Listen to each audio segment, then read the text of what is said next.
Hi, I'm Candie Cooper, and one of the artists that really inspires me is Yosuke Yamamoto. He was actually born in Japan, but moved to the US when he was 15 years old.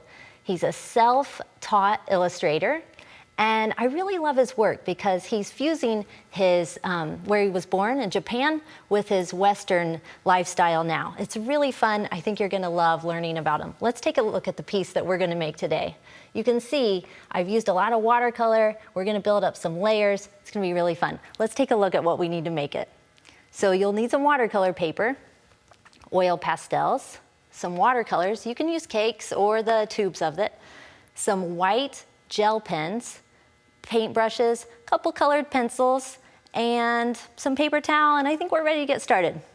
So the first thing you need to do before you start into your art piece is make yourself a pattern. I'm calling this the wreath shape. If we look at the journal page here, you can see there's kind of a wreath going around the girl's face. And so we need to make those patterns first. So I've got a wreath shape, and I just drew it out on scrap notebook paper, and then I cut out a separate pattern for her face. So you'll have something like this that's ready to paint. The next thing we're gonna do is I put some watercolor out on a palette here, and you're just gonna dip your paintbrush in water, and all I did was just squeezed a little bit out of the tube here. Doesn't take much, you can always add more, and if you don't use all your paint, you'll wanna leave it to dry because you can always reconstitute it with water. I'll show you that in a minute. It's a neat little trick. So I'm using cool colors, warm and green, and I do that because it's safe to mix. So that's a little dark, so I'm gonna hurry up, grab some water, and brush right over it. And you're just gonna kind of mix your greens and blues right alongside each other. And you can just kind of blend as you go. And you can see I had my pattern down, so it's safe to just paint right over it, because with watercolors, you can see your pattern underneath. So you're just gonna cover that entire thing with paint, like this. Now, this is a really fun technique. Remember I said how you can bring watercolor paint back to life with a little bit of water? So we're gonna just use our brush, smear the water around, and we're gonna actually make a print because there's a lot of texture in Yosuke Yamamoto's art. So we're gonna add our own texture with bubble wrap. Just put it bubble side down, dip it in the paint, and then you're gonna press it right onto your watercolor design. And you can see I get a really cool speckle effect. And if that's too dark for you, then just take your paper towel, pat it a little bit, and it lightens right up. And that makes it dry really fast too. The next thing we're gonna do is add another layer with our white gel pen. And these are fun because they go on really solid. It's kind of fun to draw in with white. We're so used to drawing in color, but you're going to just start drawing flower forms. So I'm gonna just start, and it's essentially all you're doing is just doodling really, really slow.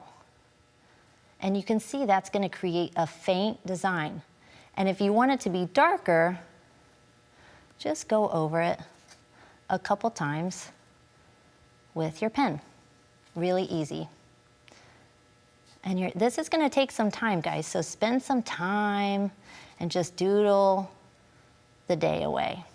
And when you're finished, you'll have something that looks like this. I went ahead and cut mine out. That's pretty easy. Once it's all dry, just cut it out.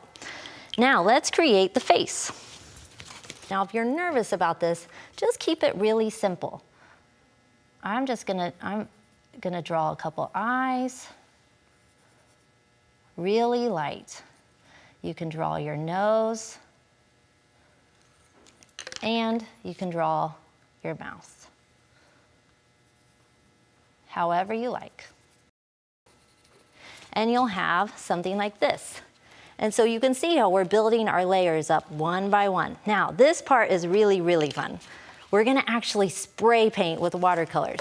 So all I did for this is I put about a tablespoon of pigment into a bottle of water and shook it up.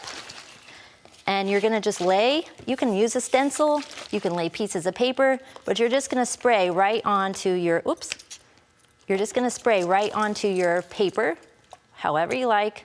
And you can also blot this a little bit to to lighten it up if that black pigment is a little dark for you, but you can see how I have a really cool pattern. And you're just gonna do this a couple times and then let it dry. If you don't wanna wait for the paper to dry, use a hairdryer. So let's grab our glue stick and assemble these layers together. I've got my background ready. And what I kind of like to do is choose my favorite part and make sure it's gonna show. And you're gonna first put a little bit of glue around the person's face. And don't worry, this will dry clear, but it's kind of neat how you can see where the glue goes. And you're gonna set your wreath shape right in place. Press it down. And then get a nice amount of glue on your wreath shape, and you can put some on the face as well. And then we're gonna glue this down. And I love seeing all these layers coming together. It's so exciting.